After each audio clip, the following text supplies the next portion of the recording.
A soldier discovers 5 starving Japanese nurses locked in a barn. But what happens next will change the course of both their lives forever. In the final days of World War II, on a humid Philippine night, he faces an impossible choice: follow orders or follow his conscience. When he slips a canteen through the slats and whispers, "You're mine now," he has no idea the journey that will unfold. The military calls it treason. He calls it mercy. As they flee through monsoon-drenched jungles, pursued by men who once called him brother, something unexpected blooms amid the chaos of war. The nurse who tends wounds with salt water and prayer. The farmhouse that offers sanctuary when all seems lost. The lantern that guides them home. But when the guns fall silent and peace arrives, the real battle begins. Can mercy truly overcome hatred when the wounds run deeper than bullets? What happens when enemies become something more across 30 years and thousands of miles? And in a world torn apart by war, can 2 souls from opposite sides find their way to the same sunset? The rain had stopped, but the air still hung heavy and wet. Sergeant Thomas Hale walked the edge of the camp, his boots making soft squishing sounds in the mud. The August heat in the Philippines made his uniform stick to his back. He wiped sweat from his forehead and looked at the setting sun painting the sky pink and orange. Thomas was tired. He'd been at this camp for months now, counting the days until he could go home to Kansas. The war seemed to be winding down, but nobody knew for sure when it would end. He missed the wide-open wheat fields and his mother's apple pie.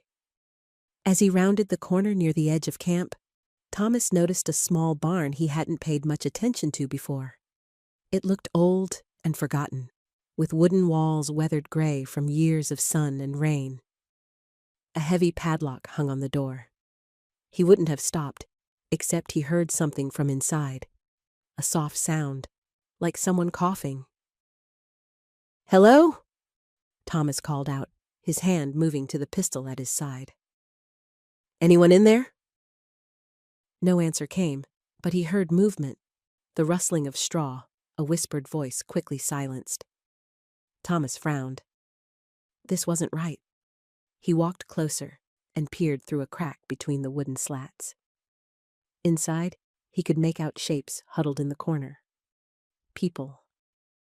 In the dim light, he saw thin arms, bowed heads, tattered clothes. "Jenkins!" Thomas called to the guard slouched against a nearby tree. "What's in this barn?" The guard straightened up, looking uncomfortable.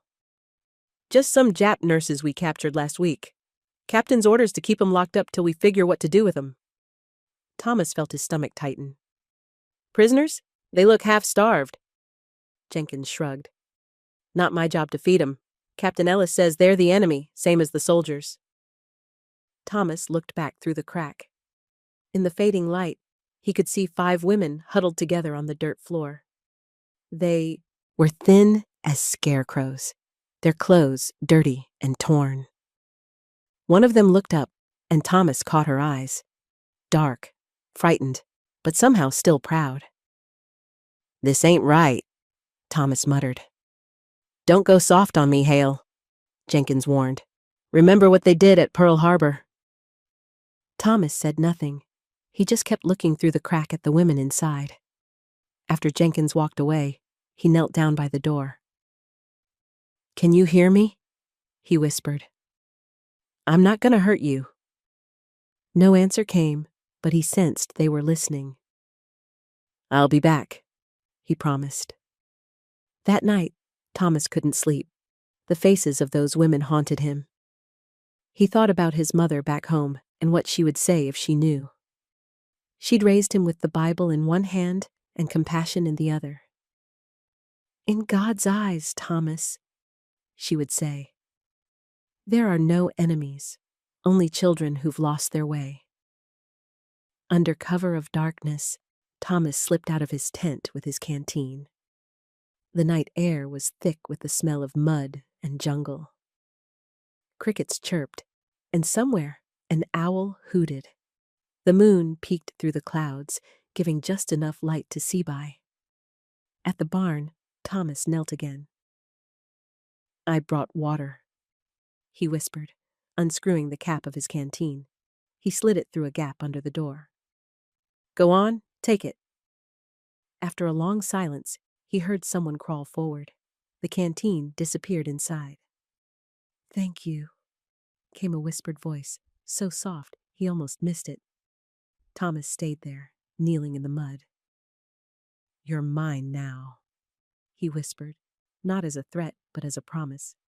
"I'm going to help you." At first light, Thomas went to the supply tent. No one was watching as he slipped a few pieces of bread and some dried fruit into his pockets. His heart pounded with each step back to the barn, afraid someone would stop him. The women were awake, huddled together for warmth. When Thomas opened the door, they shrank back against the wall, eyes wide with fear. "I brought food," he said gently, holding out the bread. "It's okay." None of them moved. Thomas set the food on the ground and stepped back. "It's not much, but it's something." One woman, a little older than the others, slowly reached for a piece of bread. She took a tiny bite, then nodded to the others. They fell upon the food like they hadn't eaten in days, which Thomas realized with a pang they probably hadn't. "What's your name?" Thomas asked the woman who had moved first. She looked at him cautiously. "Aiko," she said, her voice barely above a whisper. "I'm Thomas. Thomas Hale." He pointed to himself. Aiko nodded slightly. "Thomas?" she repeated. "You were nurses?" he asked, making a bandaging motion with his hands. Aiko nodded again. "Hi. Yes, we help. Wounded." Before Thomas could say more, a sharp voice called from outside. "Hale? Where are you?" "Gotta go," Thomas said quickly. "I'll come back." As he slipped out, closing the door behind him, he nearly ran into Corporal Rusk, a mean-spirited man with cold eyes. "What are you doing in there, Hale?" Rusk asked, his mouth twisted in a sneer. "Making friends with the enemy?" "Just checking the lock," Thomas lied. "Captain's orders." Rusk didn't look convinced. "Better watch yourself. Some might call what you're doing treason." Thomas felt a chill run down his spine, but he stood his ground. "Just doing my duty." Later that day, Captain Ellis called all the men together. He was a hard man with a face like stone. "Listen up," he barked. "We got word that feeding prisoners without permission is punishable by court-martial. Some of you might be getting soft, but remember, these people killed our boys." Thomas kept his face blank, but inside, his mind was racing. He'd hidden the empty tin under his cot, praying no one would notice it missing before morning inspection. That night, Thomas volunteered for guard duty. The camp was quiet except for the hum of insects and the occasional snore from the tents. Thomas waited until everyone was asleep, then slipped back to the barn with a lantern and a small bag of supplies. Inside, the women watched him warily as he set down the lantern. "I brought medicine," he said, showing them bandages and a bottle of alcohol. Aiko crawled forward. "Thank you," she said softly. In the warm glow of the lantern, Thomas could see her more clearly. She had a gentle face, though pinched with hunger. Her eyes held wisdom and pain beyond her years. "You hurt," Aiko said, pointing to a cut on Thomas's hand. "It's nothing," Thomas said, but Aiko shook her head. She took his hand in hers, her fingers cool and surprisingly gentle, and examined the cut. "Neat clean," she said. She pointed to a bucket in the corner. "Water, salt, good for wounds." Thomas got the bucket and followed her instructions, mixing salt into the water. Aiko dipped a cloth into the mixture and cleaned his cut with practiced hands. "You were a good nurse," Thomas said. Aiko's eyes clouded. Was. Now.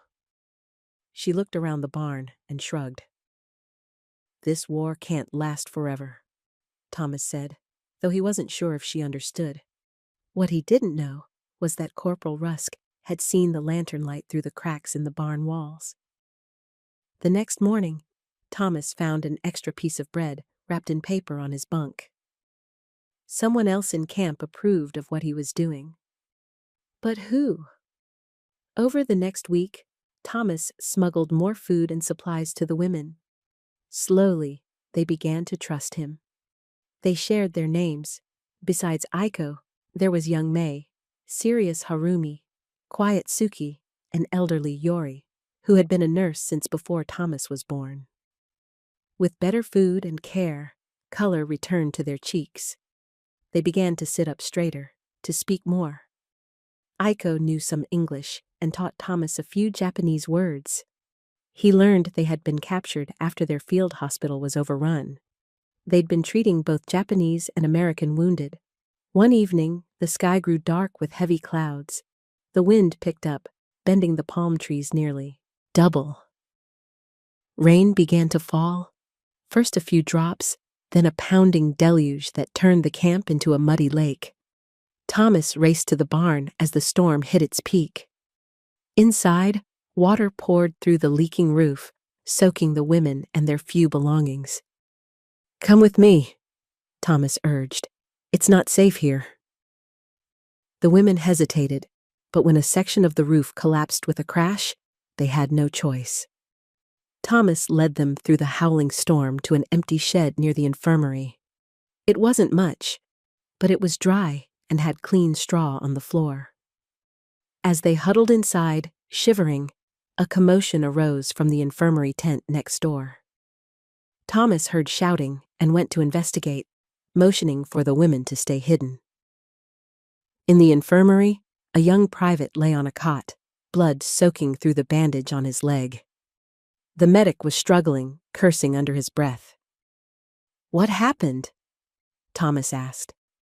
"Shrapnel wound opened up," the medic said.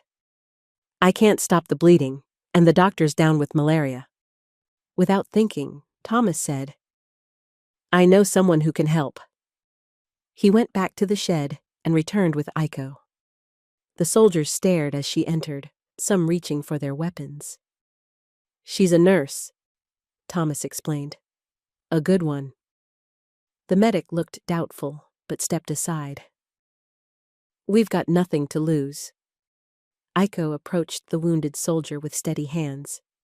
She examined the bandage, spoke softly to the man, then asked for clean gauze and water with gestures. With practiced movements, she cleaned the wound and applied pressure in just the right spot. The bleeding slowed, then stopped. The private looked up at her with wonder. "Thank you," he said. Aiko nodded solemnly. Another soldier attempted a Japanese phrase, mangling the pronunciation so badly that Aiko couldn't help but smile. The tension broke, and for a moment, there was laughter in the tent, American and Japanese united by a small moment of humanity. The next morning, a field courier arrived on a muddy motorcycle. He brought newspapers and letters, and most importantly, news that Japan might surrender soon. The entire camp buzzed with excitement. Men shouted and clapped each other on the back. The war might finally be ending. Thomas hurried to tell the women, who were still hiding in the shed. "The war," he tried to explain to Aiko. "It might be over soon. You could go home." Aiko translated for the others, and for the first time, Thomas saw real hope in their eyes. But that evening, Thomas overheard Rusk talking to Captain Ellis outside the command tent. "Orders from headquarters, sir," Rusk was saying. "All POWs are to be transferred inland immediately. They're worried about sympathy incidents with the locals." "Fine," Ellis grunted. "Take a detail and move them tomorrow." Rusk grinned. "Yes, sir. Don't worry. They won't cause any more trouble." As Rusk walked away, he muttered to another soldier. Those women won't survive the ride. Accidents happen. Thomas felt sick. Peace was so close, yet these women might never live to see it. That night, Thomas knelt under the stars and prayed like he hadn't since he was a boy. Lord, he whispered, I don't know if this is right or wrong in the eyes of the army, but I know what's right in your eyes. His decision made, Thomas gathered supplies, food, water, bandages, a map, and hid them under his cot. Just before dawn, while the camp still slept, he slipped to the guard post and took the keys to the supply shed. The storm had passed, but rain still fell steadily, helping to mask his movements. Thomas woke the women and put a finger to his lips. Come, he whispered. We have to go. They followed without question, moving like shadows through the sleeping camp. At the rear gate, Thomas handed them each a poncho to ward off the rain. An abandoned wagon sat just beyond the fence, partially hidden by tall grass. Thomas helped the women climb aboard and covered them with tarps. As he hitched himself to the front of the wagon like a horse, Thomas knew he was leaving everything behind. His duty, his future, maybe even his freedom. But looking back at the women huddled under the tarps, he knew he couldn't live with himself if he did anything else. Lightning flashed across the sky as they rolled down the muddy jungle road. Thomas was no longer a sergeant in the United States Army. He was a deserter, a criminal in the eyes of military law. But in his heart, he knew he was doing what his mother had always taught him, showing mercy to those who needed it most. The journey through the flooded rice plains was slow and difficult. The wagon wheels sank into mud, forcing them to stop often. Thomas and the women would climb down, pushing with all their strength to free the wheels. The women, though still weak, worked without complaint. During these stops, Thomas taught them English words. Push, he would say, showing them the motion. Water, tree, sky. Aiko was the quickest learner. Push harder, she told the others in Japanese, then smiled at Thomas. Is right? That's right, he said, smiling back. For the first time, he heard Aiko laugh, a soft, gentle sound that made the hard journey seem worthwhile. They slept that night in an abandoned chapel, its roof partly gone, but walls still standing. Thomas built a small fire and roasted corn he'd taken from the camp. The women sat close together, eating slowly, savoring each bite. As darkness fell, Aiko began to hum quietly. Thomas recognized the tune, a hymn his mother used to sing. Amazing Grace, he said in surprise. Aiko nodded. In mission school, long ago, she explained, before war. The simple melody floated up through the broken roof, carrying with it a message of hope. As Thomas listened, he felt a strange sense of peace despite all the danger around them. Here, in this ruined chapel, with enemies turned friends, he'd found something true. For 3 more days, they traveled toward the coast. Thomas knew they needed to find a boat or, at least a place to hide until the war officially ended. Word came from passing farmers that American patrols were searching the area.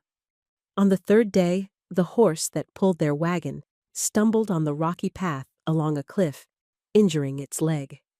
Thomas had no choice but to leave the animal behind, transferring their few supplies to bags they carried themselves. Rain began again, a steady downpour that soaked them to the skin. The women helped each other along the narrow cliff path, with Thomas leading the way. Elderly Yori struggled the most. Her breathing labored, but young May and Harumi supported her between them, refusing to leave her behind. As the sun began to set, casting long shadows across the jungle, Thomas spotted a light in the distance. A farmhouse stood on a plateau overlooking the sea. Smoke curled from its chimney, promising warmth and shelter. There, Thomas pointed. We'll try there. Approaching the farmhouse, Thomas felt a mix of hope and fear. Would they find friend or foe? Would they be turned away or worse, reported to the military? The 5 women waited at the edge of the clearing as Thomas walked alone to the door.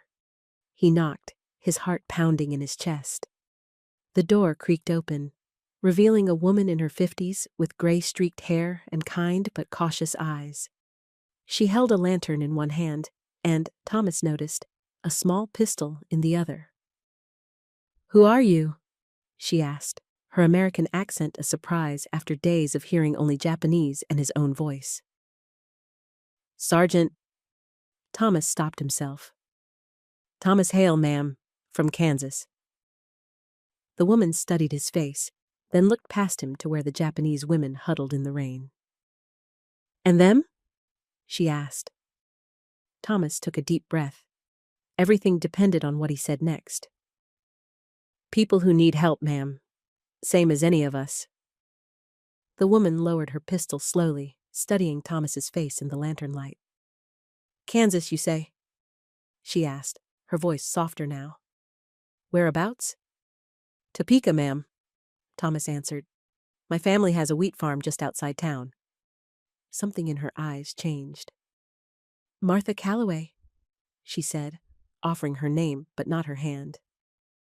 "I grew up in Lawrence myself." Thomas felt a small spark of hope. "It's a small world, Mrs. Calloway." "Miss," she corrected. "Never married. Been a missionary here 20 years now?" She looked past him again at the huddled shapes in the rain. "Those women need shelter."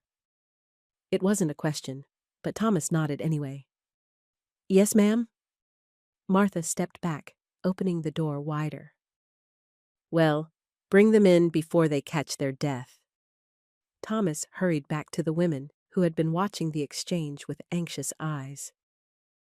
"It's okay," he told them, gesturing toward the door. "She'll help us."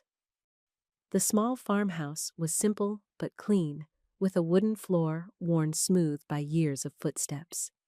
A fire crackled in the stone fireplace, filling the room with warmth and the sweet smell of burning hardwood. A kerosene lamp on the table cast a gentle glow over a worn Bible and a half-finished cup of tea. The women stepped inside timidly, water dripping from their clothes onto the floor. They bowed deeply to Martha, murmuring words of thanks in Japanese. Aiko spoke for the group. "Thank you for kindness," she said in careful English. "We very grateful." Martha nodded, her face unreadable. "You all look half drowned and starving. Let's get you dry first, then we'll talk." She disappeared into a back room and returned with armfuls of faded dresses and towels. "These aren't much, but they're clean and dry. Change behind that screen there." As the women changed, Martha heated water on the stove and prepared a simple soup with vegetables from her garden. The rich smell filled the small house, making Thomas's stomach growl. "You're taking a big risk, Miss Calloway," Thomas said quietly while the women were occupied. Martha stirred the soup with a wooden spoon. "Not the first time," she said, her voice equally low. "During the invasion, I hid Chinese families from Japanese troops. Ironic, isn't it?" Thomas was surprised. "Then why help them now?" Martha looked at him steadily. "Same reason you broke them out, I reckon. Some things rise above sides in a war." She paused, then added, "Mercy isn't something we give because people deserve it. We give it because that's what the Lord asks of us." Thomas felt a weight lift from his shoulders. For the first time since leaving camp, he felt sure he had done the right thing. The women emerged wearing Martha's old dresses, looking transformed. Even in the shapeless garments, they seemed more like people and less like prisoners. Martha ladled soup into chipped bowls and passed them around. "Eat slowly," she advised as the women accepted the food with trembling hands. "Your stomachs need to remember how." That night, The women slept on pallets in Martha's small front room, exhaustion finally overcoming fear. Thomas sat with Martha at her kitchen table, speaking in hushed tones. "What's your plan?" Martha asked. "The army will be looking for you." Thomas stared into his cup. "I don't have one," he admitted. "Get to the coast? Maybe find a boat?" I just knew I couldn't let them be moved inland. The man in charge of the transfer. He couldn't finish the sentence. Martha nodded, understanding without words. "Well, you can stay here while you figure it out. It's not much, but it's safe. Not many folks come this way." "Thank you," Thomas said, the words inadequate for his gratitude. Martha opened her Bible, the pages worn thin from years of reading. "Would you mind if I read aloud? It helps me think." Thomas shook his head. "Please do." Martha's finger found her place, and she began to read in a clear voice. "Love your enemies. Do good to those who hate you. Bless those who curse you. Pray for those who mistreat you." From across the room came Aiko's voice, surprising them both. "Ai suru anata no teki," she said softly, then switched to English. "Love your enemies. Jesus' words." Martha looked up, startled. "You know the Bible?" Aiko nodded, sitting up on her pallet. "Mission school in Kyoto, before war." Martha's face softened. She continued reading, and after each verse, Aiko translated for the other women. The words flowed between them. English and Japanese, two languages bridging the divide of war with ancient wisdom about peace. Days passed, settling into a quiet routine. Thomas repaired the sagging porch steps and fixed the leak in the roof. The women helped with gardening, laundry, and cooking. Martha taught them English words, and they taught her Japanese phrases. Children from the nearby fishing village sometimes visited, at first hanging back, watching the strange visitors with wide eyes. But curiosity soon overcame caution. May, the youngest nurse, had a gift for making dolls from corn husks and bits of cloth. The children would sit at her feet, watching her clever fingers turn simple materials into toys. Thomas often stood on the porch in the evenings, watching the sunset paint the ocean gold. One such evening, Martha joined him, a shawl around her shoulders against the cooling air. "You've done good work on the fence," she said, nodding toward the repaired garden enclosure. "Least I could do," Thomas replied. "Thank you for taking us in." Martha studied his face. "You remind me of my brother. He had the same stubborn sense of right, no matter what anyone else thought." Her eyes grew distant. "He died at Normandy last year." Thomas didn't know what to say, so he simply nodded respectfully. "He would have done the same as you," Martha continued. "That's how I know you did right." Thomas felt a lump in his throat. He'd been so unsure, questioning his decision every step of the way. To hear someone say he'd done the right thing, especially someone like Martha, with her quiet strength and wisdom, meant more than he could express. The next morning, Thomas sat at the kitchen table with a sheet of paper and a stubby pencil. He chewed the end of the pencil, trying to find the right words. Finally, he began to write. "Dear Mother, I hope this letter finds you well. I'm sorry it's been so long since I wrote. I'm also sorry for what I have to tell you now. I've done something that the Army would call desertion. I helped 5 Japanese nurses escape from our camp.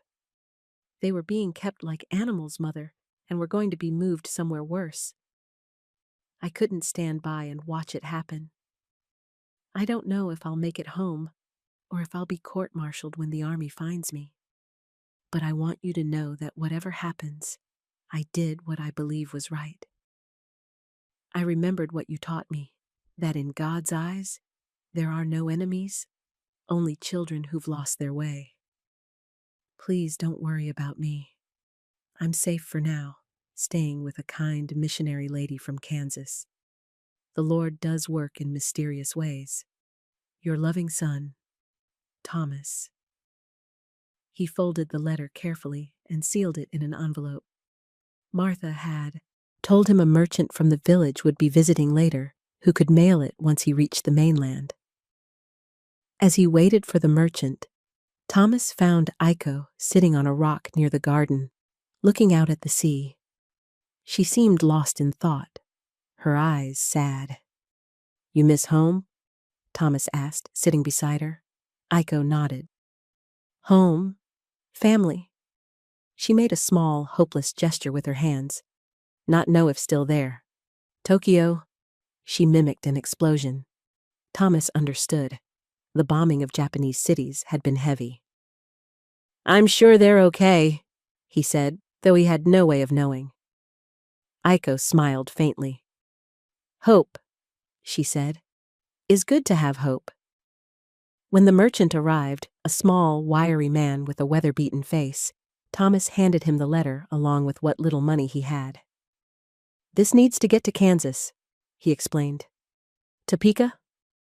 The merchant examined the address and nodded. Long way, he said, but I know a sailor heading to San Francisco. He can post it from there.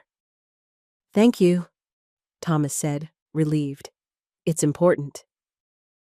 That night, as they ate dinner, Martha shared news from the merchant. He says American patrols are still combing the area, she told Thomas quietly. They're looking for deserters and escaped prisoners. Thomas's stomach tightened. How close? 10 miles north, working their way down the coast. Martha's eyes were serious. You should be prepared. Thomas nodded grimly. If they come, I'll go meet them away from the house. You and the women had nothing to do with this. Martha shook her head firmly. We're in this together now, Thomas Hale. The Lord didn't bring you to my door just so I could turn you out when trouble comes. After dinner, Thomas climbed to the small attic where he slept on a thin mattress under the eaves.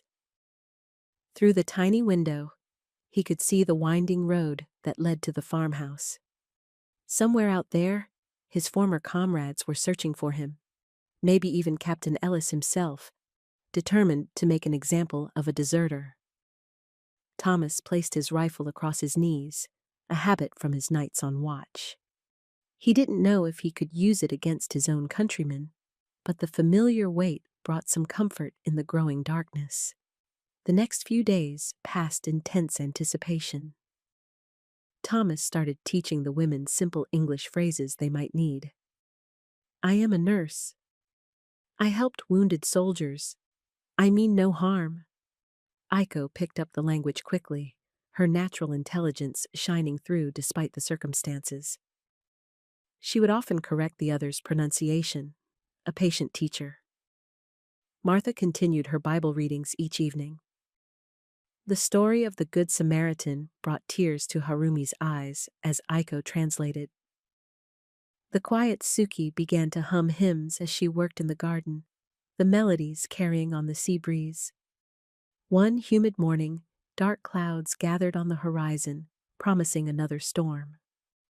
Thomas helped Martha board up the windows while the women brought in laundry from the line and harvested vegetables that might be damaged by heavy rain. Typhoon coming, Aiko said, looking at the darkening sky. Bad storm.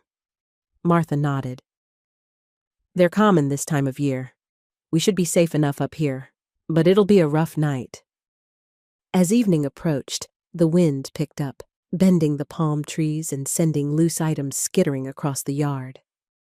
Rain began to fall, first a gentle patter, then a driving downpour that drummed on the roof. Inside, they gathered in the main room, the fire burning brightly against the growing chill. Martha lit extra lamps to keep the darkness at bay. The wind howled around the corners of the house, finding every crack and crevice. Near midnight, a section of the roof began to leak, water dripping steadily onto the floor. Without being asked, everyone sprang into action. Thomas climbed onto a chair to examine the damage, while Yori, the eldest nurse, directed the others to form a bucket brigade.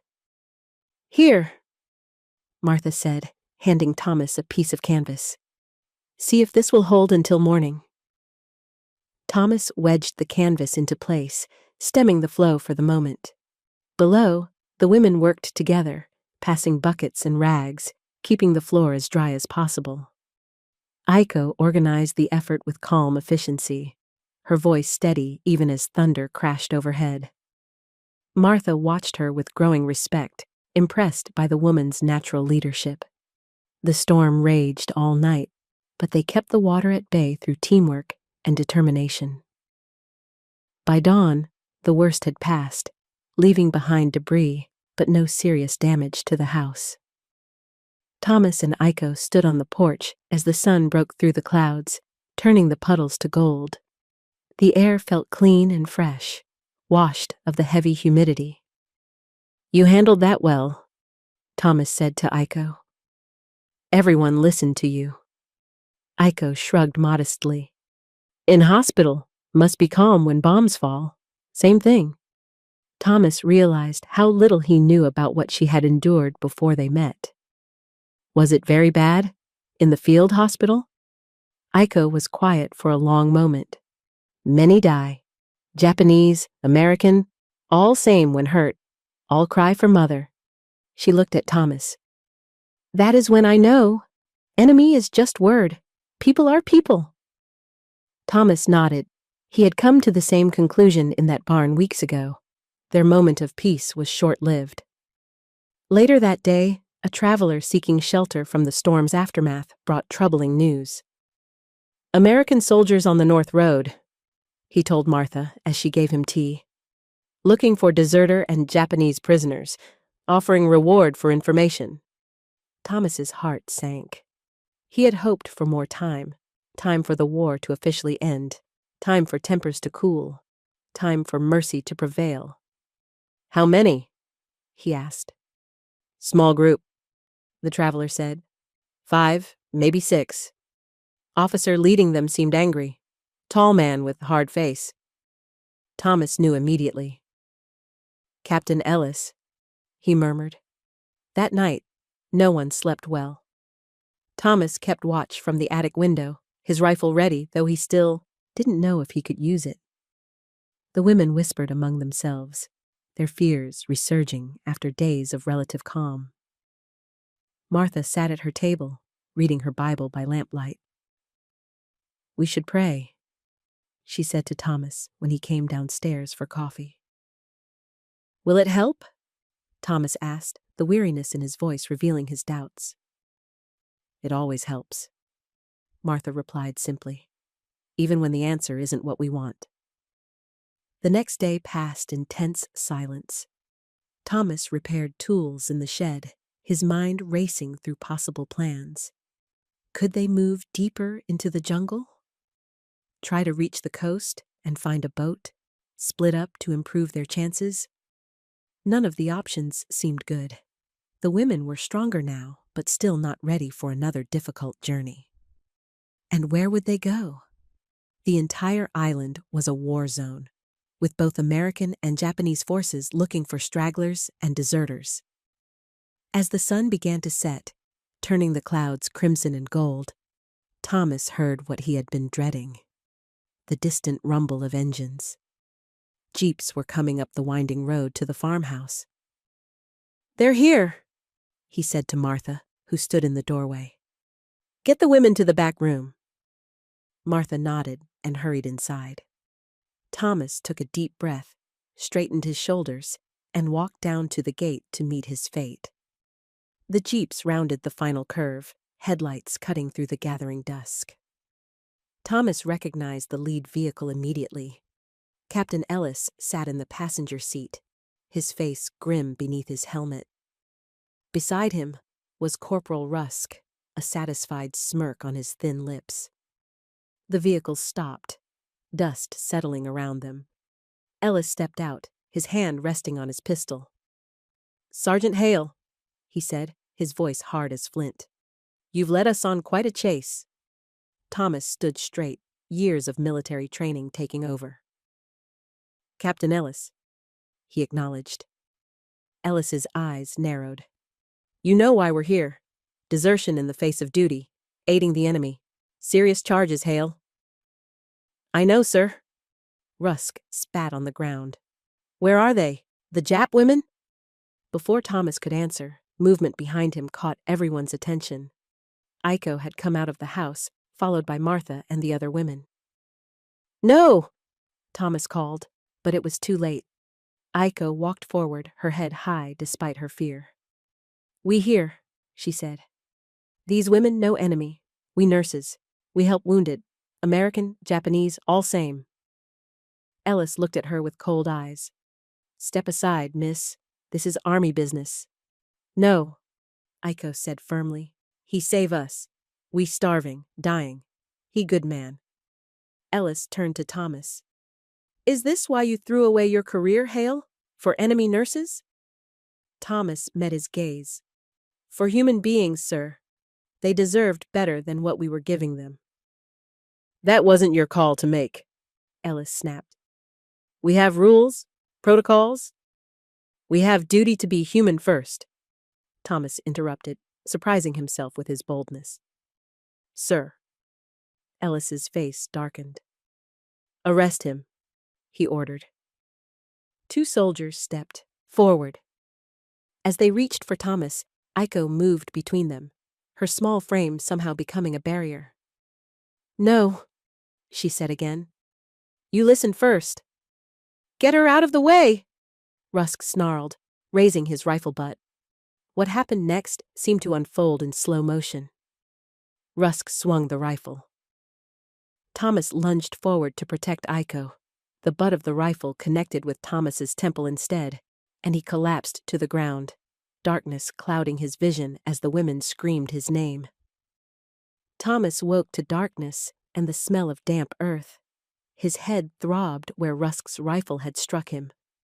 Slowly, he became aware of his surroundings: wooden walls, a dirt floor, and the musty scent of stored vegetables. He was in Martha's root cellar. He tried to move and discovered his hands were tied behind his back. A shaft of light appeared as someone lifted the trap door above. Martha climbed down the ladder, carrying a lantern and a small bundle. "You're awake," she whispered, kneeling beside him.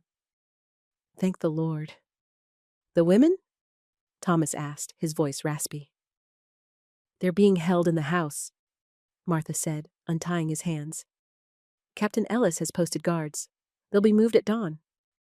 Thomas rubbed his wrists, wincing at the raw skin. "And Rusk?" Martha's face hardened. "That one's enjoying himself a little too much. He's been questioning the women for hours." She opened her bundle, revealing a canteen of water, a small loaf of bread, and a vial of clear liquid. "Drink this," she said, adding a few drops to the water. "It's morphine from my medical supplies. It will help with the pain." Thomas drank gratefully, the cool water soothing his parched throat. "I need to help them," he said, trying to stand despite the dizziness. Martha put a gentle but firm hand on his shoulder. "Not yet. There are 6 armed men up there. We need a plan." From above, they heard Aiko's voice, raised in what sounded like prayer. Though Thomas couldn't understand the Japanese words, the rhythm was familiar. The Lord's Prayer, he realized. Aiko was praying, her voice carrying through the floorboards to where he lay hidden. "She's been doing that all night," Martha said. "I think it gives the others courage." Thomas gripped the ladder, a desperate need to help overcoming his weakness. "I can't just hide down here while they suffer." Martha's eyes were full of sorrow. "I know, but getting yourself killed won't help them." Through the night, Thomas drifted in and out of consciousness, the morphine dulling his pain, but leaving his mind foggy. He clung to the sound of Aiko's prayers, a lifeline in the darkness. Morning arrived with the crowing of Martha's rooster. Thomas heard movement above, boots on floorboards, orders being shouted, the sounds of people being moved. Ellis was preparing to transport the women. Martha returned to the cellar, her face pale with worry. "They're loading them into the jeeps," she whispered. "I've been thinking, the hay in the barn. If I set it on fire, it might create enough confusion." Thomas squeezed her hand. "It's worth a try." Martha nodded and disappeared up the ladder. Thomas waited, counting seconds that felt like hours, gathering what strength he had left. Then he heard it. Shouts of alarm, running feet. "Fire! Fire in the barn!" The trap door of the cellar was unguarded now. Thomas climbed the ladder, his head spinning, and pushed it open. The kitchen was empty, everyone having rushed outside to deal with the fire. Through the window, he could see smoke billowing from the small barn, Martha standing nearby with a look of innocent concern. Thomas staggered to the door. Outside, soldiers were forming a bucket line to the well. The jeeps sat unattended, engines running. The women were inside one of them, guarded by a single distracted soldier. Thomas circled around the house, staying in the shadows. His vision blurred, but he forced himself to focus. He picked up a fallen branch, not much of a weapon, but all he had. Just as he prepared to rush the guard, a motorcycle roared up the road, skidding to a stop in a cloud of dust. A young soldier jumped off, waving a piece of paper. "Captain Ellis!" he shouted. "Urgent dispatch from headquarters." Ellis broke away from directing the firefighting efforts. "What is it?" The messenger handed him the paper. Ellis read it, his face showing shock, then disbelief. "Is this confirmed?" he demanded. "Yes, sir," the messenger replied, breathless with excitement. "Just came through on the field radio. Japan has surrendered. The war is over." A stunned silence fell over the farmyard. The soldiers looked at each other, then broke into cheers. Some threw their helmets in the air, others embraced. Years of fighting, of fear and hatred and loss, suddenly given an endpoint. Thomas stepped out from his hiding place, the branch falling from his hand. He looked toward the jeep where Iko and the others sat, confusion on their faces as they watched the celebrating soldiers.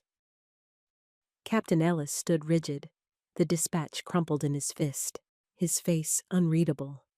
Then, slowly, he walked to the jeep and opened the door. "You're free to go," he told the women, his voice rough with emotion he clearly didn't want to show. They didn't move, not understanding or not believing.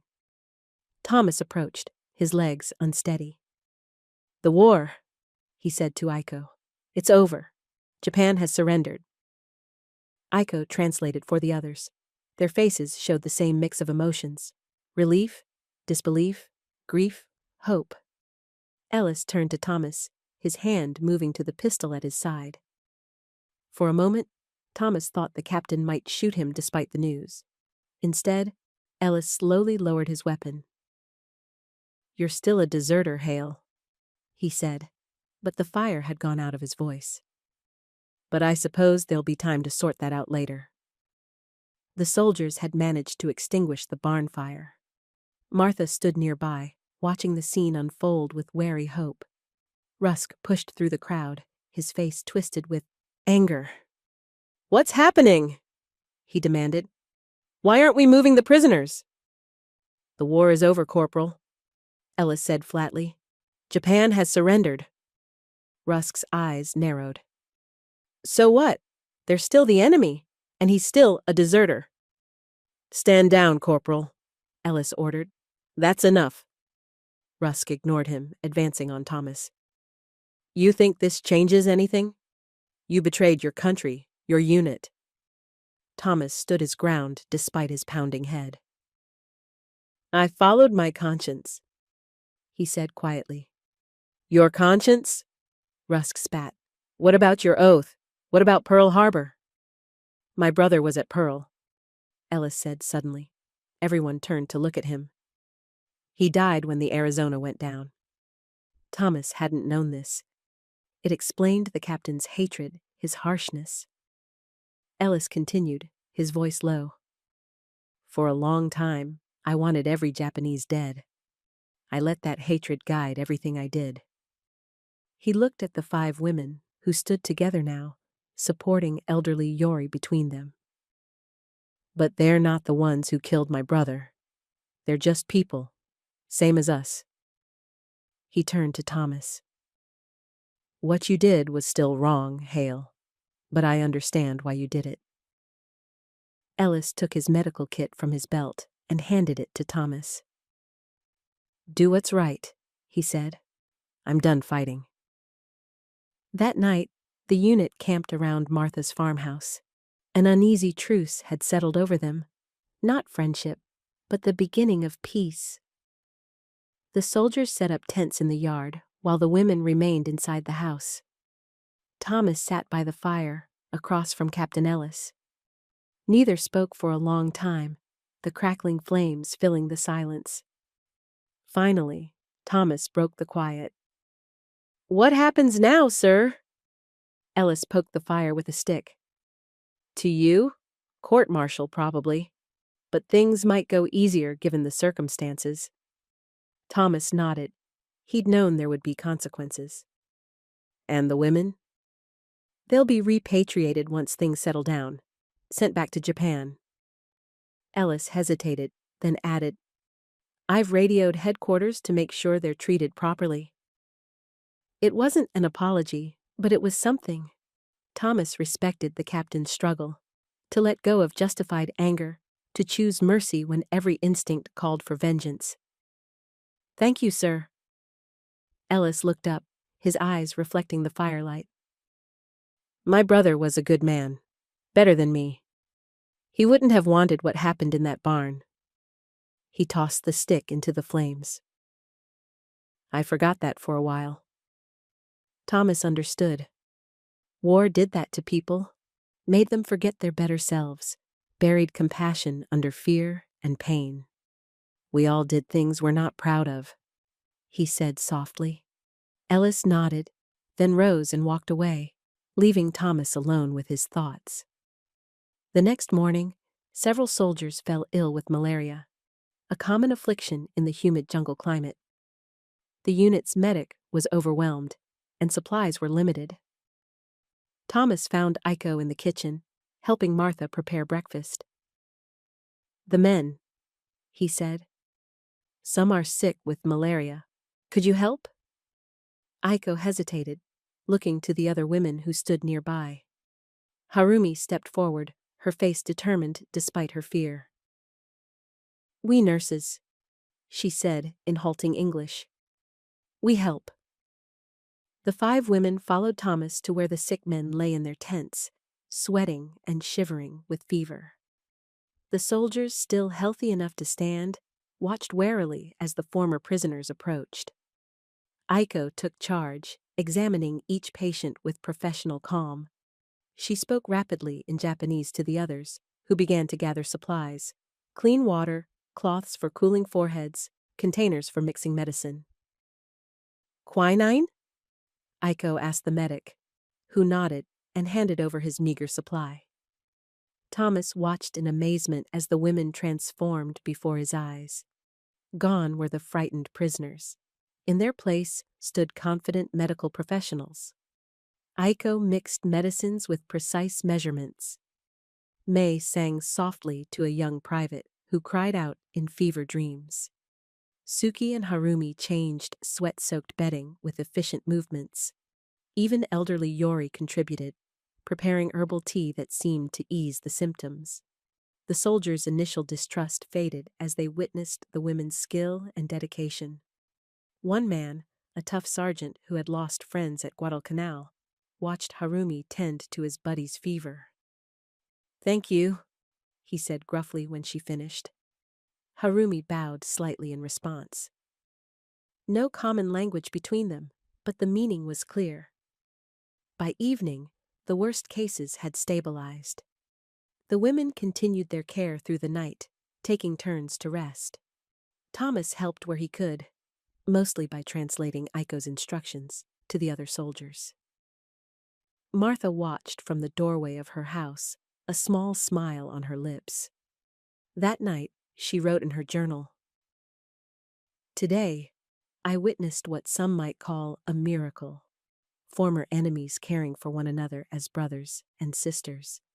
The women from Japan tend to our soldiers with the same compassion they would show their own. If this is not the peace Christ spoke of, I don't know what is. These women truly are angels of surrender." 2 weeks later, a Navy ship appeared on the horizon. Word had reached headquarters about the Japanese nurses at Martha's farmhouse, and arrangements had been made for their repatriation. The beach below the farmhouse became a gathering place. Local villagers, curious about the end of the war, mingled with American soldiers.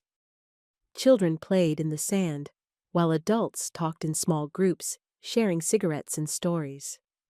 Thomas stood apart, watching as Aiko and the others prepared to board the small boat that would take them to the ship. They wore clean dresses provided by Martha and carried small bundles of possessions, gifts from soldiers who had once been their guards. "Will you be all right?" Thomas asked Aiko as they walked down to the shore. "In Japan, I mean, after everything that's happened." Aiko's face was solemn. "Many things destroyed, much rebuilding." She looked out at the waiting ship. "But we are strong. We survive." Thomas nodded, his chest tight with emotions he couldn't name. "I wish," he began, then stopped, not sure what he wished for. Aiko smiled gently. "I know," she said. "Me too." At the shore, the women said their goodbyes. May gave Martha a doll made from corn husks. Harumi bowed deeply to Captain Ellis, who returned the gesture awkwardly. Suki and Yori thanked the soldiers who had helped them aboard the small boat. Finally, only Aiko remained. She turned to Thomas, reaching into her pocket to pull out a small Bible, Martha's gift, with passages translated into Japanese. "For you," she said, pressing it into his hands. "To remember." Thomas started to protest, but she shook her head firmly. "I have here." She touched her heart. "You keep this." She leaned closer, her voice a whisper. "Now you're mine too," she said. Thomas understood, not a claim of possession, but a bond of friendship that transcended the barriers of language, culture, and war. Thomas watched as she climbed into the boat. The sailors pushed off, oars dipping into the clear water. From the boat, Aiko raised her hand in farewell. Thomas raised his in return, holding the small Bible against his chest. The ship's horn sounded, its deep tone echoing across the water. Thomas stood on the beach, long after the ship had become a speck on the horizon, feeling both loss and hope, an ending, but also a beginning. Weeks passed before Thomas's situation was resolved. The end of the war brought confusion and changing priorities.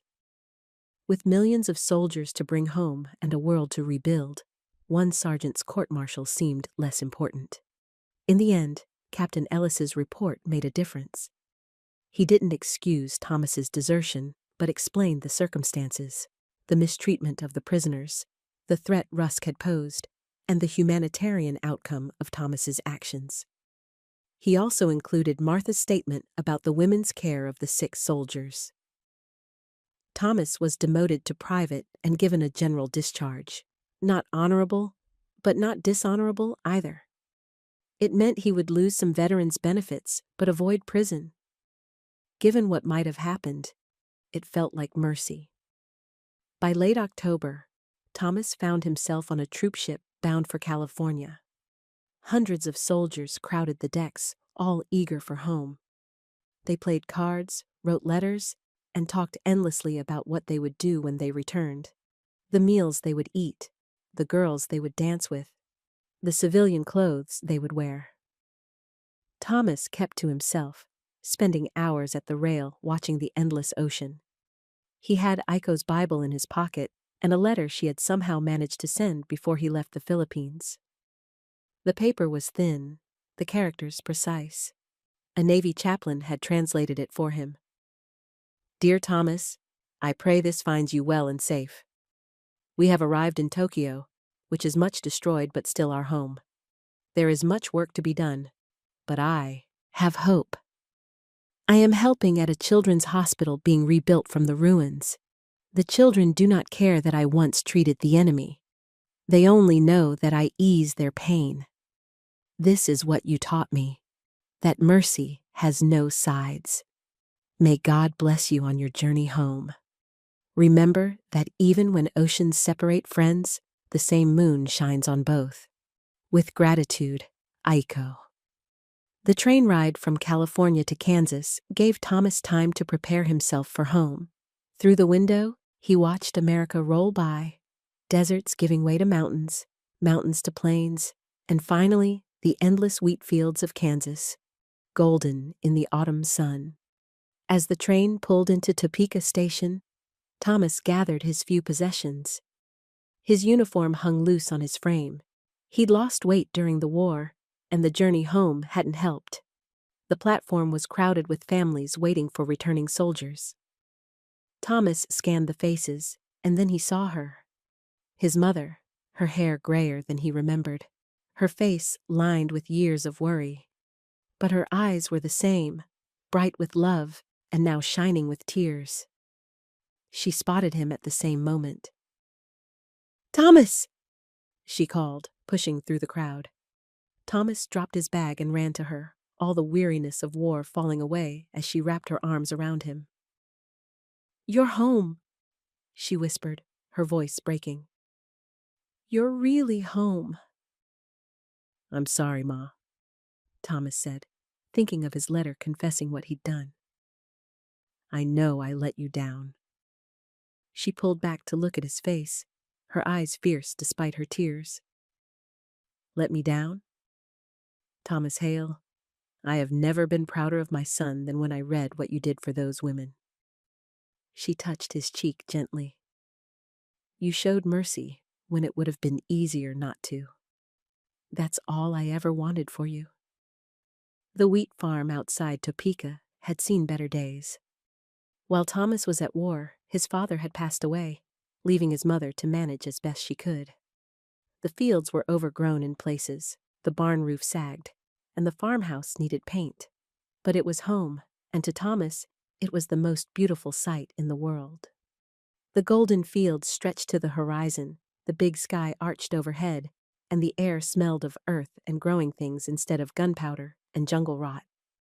That first night, Thomas sat on the porch steps, watching the sunset paint the wheat fields red and gold. His mother brought him a cup of coffee and sat beside him, a shawl around her shoulders against the autumn chill. "You're quiet," she said. "Want to talk about it?" Thomas sipped the coffee, gathering his thoughts. "I saw things, Ma. Did things. The world's not as simple as I thought." She nodded, understanding in her eyes. "It never is. But that doesn't mean we stop trying to do what's right." "How do you know, though?" Thomas asked, the question that had haunted him since that first night at the barn. "How do you know what's right when everything's all mixed up?" His mother was quiet for a moment, looking out at the darkening fields. "You listen to that still, small voice inside," she said finally. "The one that sounds like God whispering. It's never steered me wrong." Thomas thought about the moment he'd decided to help Aiko and the others. That quiet certainty despite all the fear and doubt. Maybe that had been the voice his mother meant. The next few weeks were busy with work. Thomas threw himself into repairing the farm, fixing fences, patching the barn roof, plowing fields that had lain fallow too long. The physical labor helped quiet his mind, and each night he fell into bed exhausted but satisfied. Word of his return spread through the small community. Neighbors dropped by with casseroles and curiosity. Some asked about the war, hungry for stories of adventure and heroism. Thomas gave them what they wanted: sanitized tales of jungle patrols and island beaches, nothing about the fear or the killing or the 5 women he'd risked everything to save. One Sunday after church, Thomas stood looking at the empty barn that had once housed dairy cows. The structure was solid despite its age, with high ceilings and thick walls that kept out the Kansas winter. An idea began to form in his mind. He remembered his promise to Iko, that what they had endured would have meaning, that mercy would outlast hatred. What if this barn could become something new? Not a prison, as that other barn had been, but a place of shelter and hope? That evening, Thomas shared his idea with his mother. "I want to turn the barn into a shelter," he explained, "for widows and orphans from the war. There are so many with nowhere to go." His mother's eyes shone with pride. "Your father would have loved that idea," she said. "He always said that barn was built to last forever. Might as well put it to good use." "It'll take money we don't have," Thomas warned. "And work, lots of work." His mother squeezed his hand. "The Lord will provide. He always does." The conversion of the barn began the next day. Thomas started alone, clearing out years of accumulated junk, sweeping dusty floors, and patching holes in the walls. But soon he had help. Word spread about the project, and neighbors appeared with tools and lumber. The minister brought a church group to paint. The town doctor donated medical supplies. Thomas was amazed by the community's response. He'd worried that people might not understand, might question why he wanted to help those affected by the war, when so many local families were struggling. But instead, they embraced the idea with open hearts. "It gives folks a way to be part of something good," his mother explained as they watched a group of men raising a new wall inside the barn. After so much bad news for so long, people are hungry for hope. As winter gave way to spring, the barn transformation neared completion. The large open space had been divided into smaller rooms, each with a window and a door. A common area filled the center, with tables and chairs donated by the church. The kitchen, simple but functional, gleamed with second-hand pots and pans. Thomas had one final touch to add. He built a stand for a large lantern at the entrance, a beacon to guide weary travelers home. He painted a sign to hang above the door. "Lantern House." When his mother saw it, tears filled her eyes. "It's perfect," she said. On the first Sunday in April, the community gathered for the dedication of Lantern House. The minister led prayers, the church choir sang hymns, and Thomas stood awkwardly before his neighbors, overwhelmed by their support. "I'm not much for speeches," he began, his voice rough with emotion. "But I want to thank all of you for helping make this dream a reality." He looked around at the transformed barn, at the faces of people who had worked alongside him. "During the war, I learned that mercy is stronger than hatred, and that sometimes the bravest thing we can do is show kindness to those we're told are our enemies." He didn't tell them the full story about the barn in the Philippines, about Iko and the others. Some things were still too raw, too personal to share. But as he lit the lantern for the first time, watching its glow spread across the gathering, he felt Aiko's presence as surely as if she stood beside him. "This light," he said, his voice steadier now, "is for anyone who needs a place of safety, of healing, no matter where they come from, no matter what they've done, or what's been done to them. All are welcome here." As the community applauded, Thomas felt a peace he hadn't known since before the war. Lantern House wouldn't change the world, but it would change some lives. And maybe that was enough. As spring bloomed into summer, Lantern House welcomed its first residents, a young widow and her 2 children whose husband had died at Normandy, an elderly couple who had lost their farm, a former soldier suffering from battle fatigue who needed quiet and purpose. Thomas worked alongside them, teaching the men carpentry and the women helping his mother tend a large vegetable garden. The community embraced the newcomers, bringing extra food, offering rides to town, including the children in school activities. What had begun as Thomas's solitary mission became a shared calling, bringing healing not just to those who stayed at Lantern House, but to the town itself. Thomas gained a reputation as a good listener. Veterans would stop by to talk, not about glory or medals, but about the nightmares, the memories they couldn't shake, the struggle to fit back into civilian life. Thomas understood in a way their families couldn't. He had seen what they had seen, felt what they felt. But he kept his own war story private, not out of shame. He had long since made peace with his choice, but because it felt too personal, too sacred to share. Only his mother knew the full truth of what had happened in that distant barn and on Martha Calloway's farm. One bright Tuesday in September, Thomas was replacing boards on the porch steps when the mailman's truck rattled up the dusty driveway. "Package for you, Thomas," the mailman called, holding up a small brown parcel wrapped in string. "All the way from overseas, by the look of the stamps." Thomas thanked him, brushing sawdust from his hands as he examined the package. The handwriting on the address was neat and precise, the stamps colorful and foreign. His heart quickened as he recognized Japanese characters alongside the English address. Inside the house, he carefully cut the string and unwrapped the brown paper. Inside was a letter and a small cloth pouch. He opened the letter first, the paper thin and covered with the same neat handwriting. "Dear Thomas, I hope this letter finds you well. Life in Tokyo continues to be challenging, but we rebuild a little more each day.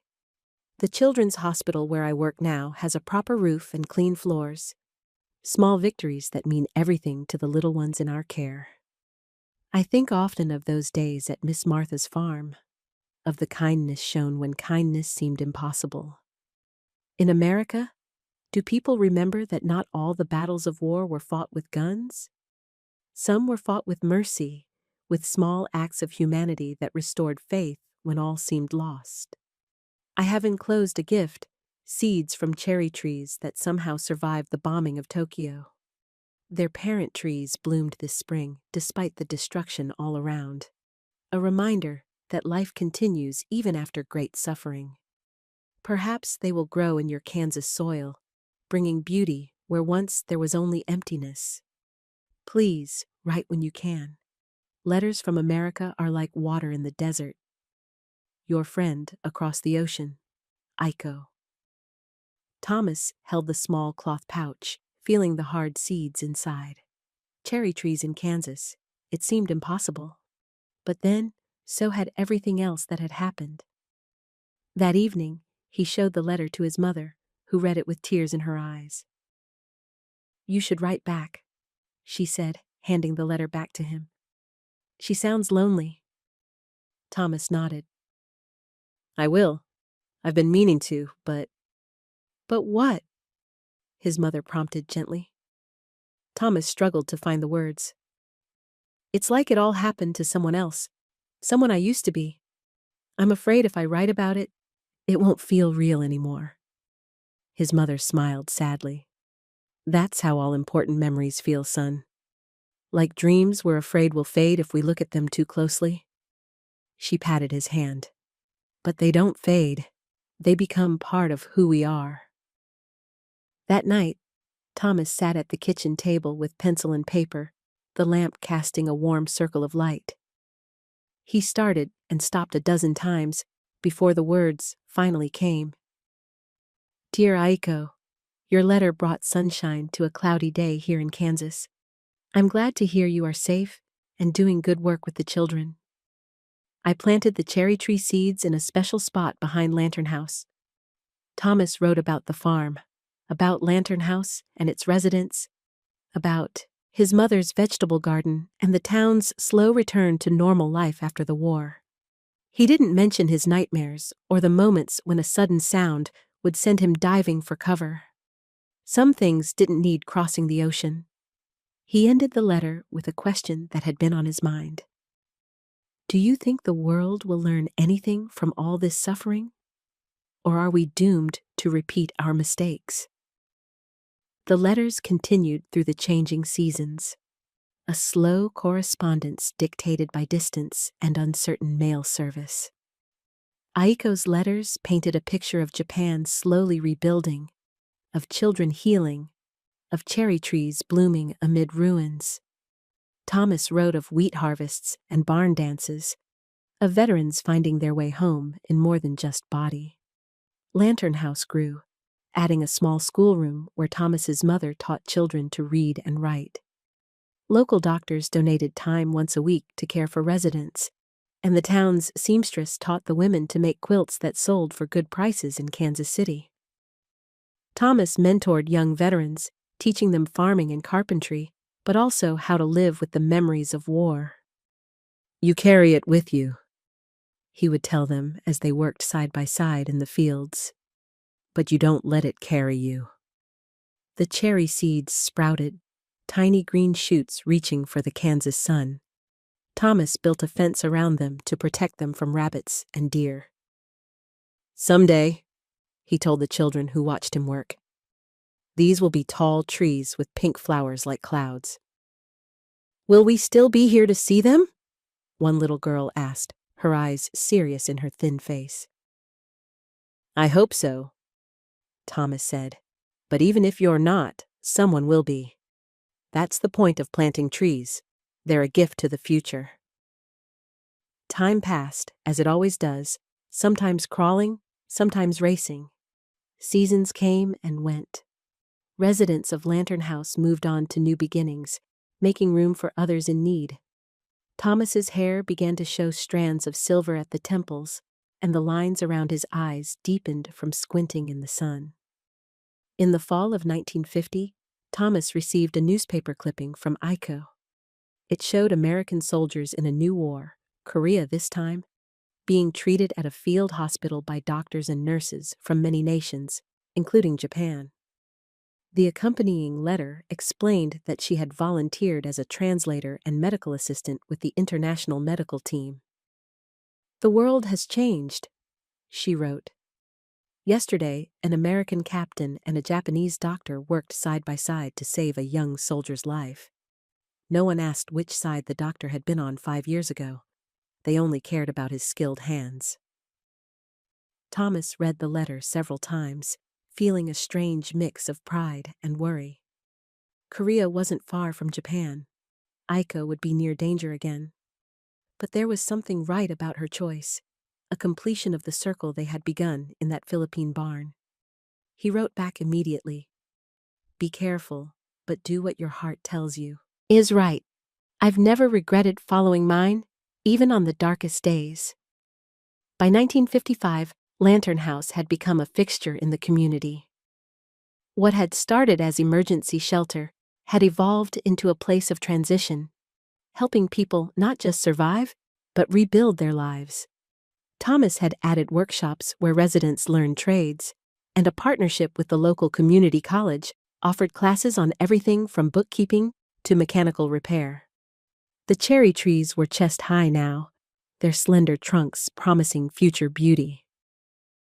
Thomas tended them carefully, seeing in their growth a metaphor for healing, slow but steady, requiring patience and care.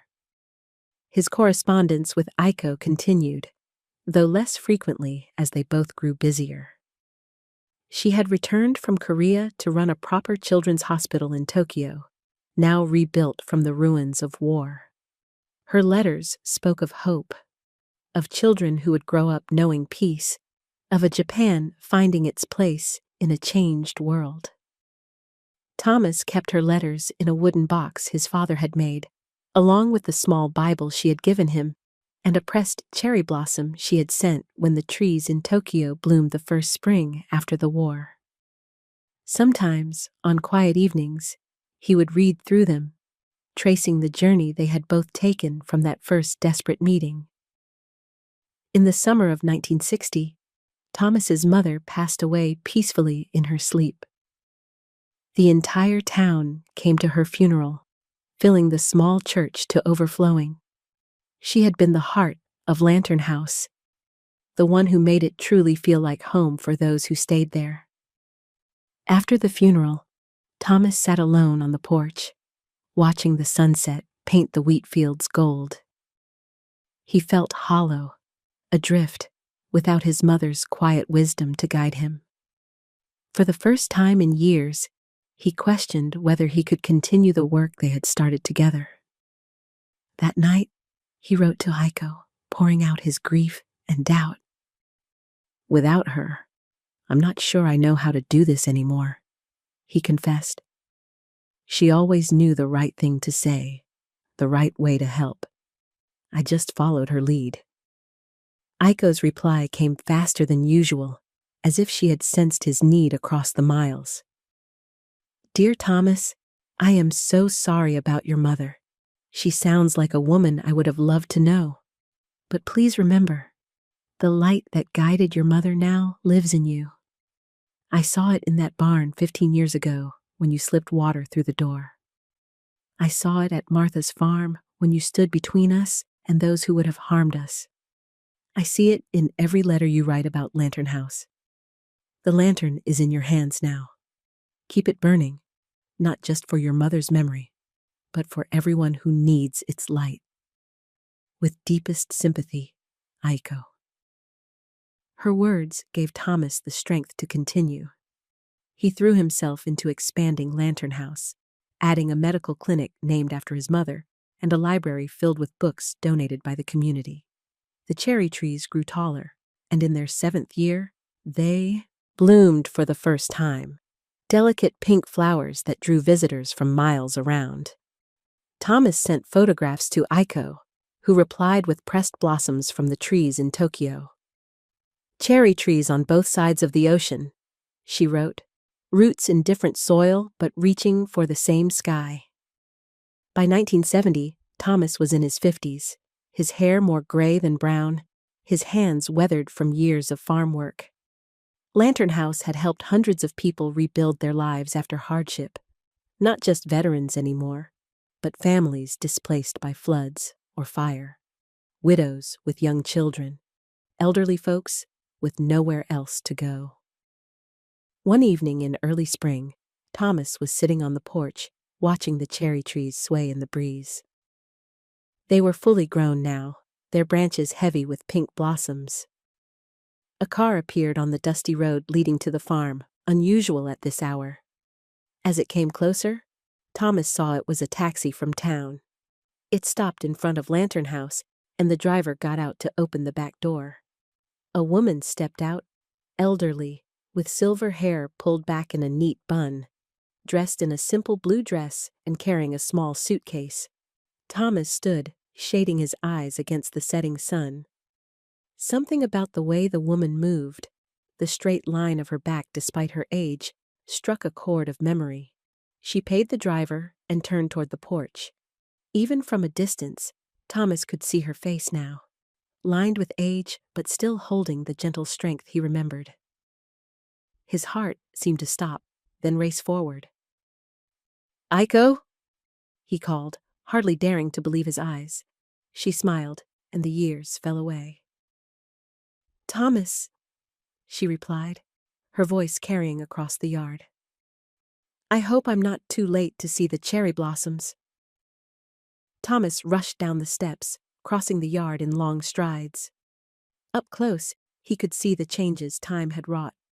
The fine lines around her eyes, the silver threaded through her once black hair. But her eyes were the same, warm and kind and full of quiet courage. "How?" he asked, too overwhelmed for more words. "I retired last month. Aiko explained. The hospital has young doctors and nurses now, trained in the best techniques. She looked past him to the cherry trees, their blossoms glowing pink in the sunset light. I wanted to see what you built here, and the trees we planted on opposite sides of the world. Thomas led her to the porch, taking her small suitcase. You're welcome to stay as long as you like, he said. We have plenty of room. Over cups of tea, they talked late into the night, filling in the gaps that letters couldn't bridge. Aiko spoke of Japan's rebirth from the ashes of war, of the children she had treated who were now adults with children of their own, of her hopes for continued peace between their nations. Thomas shared stories of Lantern House, the frightened boy who now taught at the local school, the widow who had started a successful bakery in town, the veteran who had overcome his battle, fatigue, to become a counselor for others. Your mother would be proud, Aiko said, looking around at what Lantern House had become. She would have loved meeting you, Thomas replied. She kept every letter you sent, you know. Said they reminded her that good can come from even the darkest times. In the days that followed, Thomas showed Aiko around the farm. They walked through the wheat fields, golden under the spring sun. They visited the small cemetery where his parents lay side by side under a simple headstone. They sat under the cherry trees, now in full bloom, and remembered a time when such peace had seemed impossible. The residents of Lantern House welcomed Aiko as if they'd known her all along. The children especially loved her, gathering around to hear stories of Japan and learn simple Japanese words and songs. She helped in the kitchen, taught basic first aid in the clinic, and in the evenings played checkers with elderly veterans who didn't care that she had once been the enemy. One evening, as they sat on the porch watching the sunset, Thomas finally asked the question that had been on his mind. How long can you stay? Aiko was quiet for a moment. My return ticket is open, she said. I had thought perhaps a few weeks, but now...